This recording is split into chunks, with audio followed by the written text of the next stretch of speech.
Hello everyone, welcome back to NoLimit Dashboard tutorial. So today I would like to focus on the stream panel, especially on social media.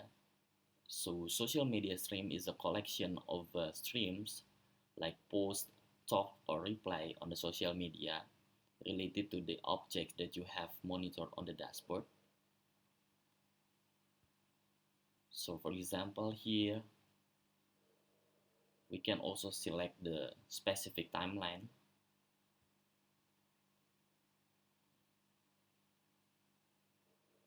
You can also do some sorting here. For example, if you want to see what kind of conversation that get more likes on the social media, you can just click here. So here are the data. You can also click here to see the original post of the social media. And if you want to do some filter, you can just click here, for example.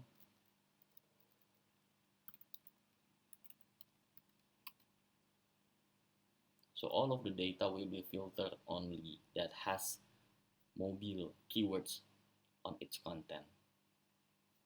Another things, you can also advanced search here, like includes, excludes, specific username, filtered by sentiment analysis, stream type, validation, the post type, and also label.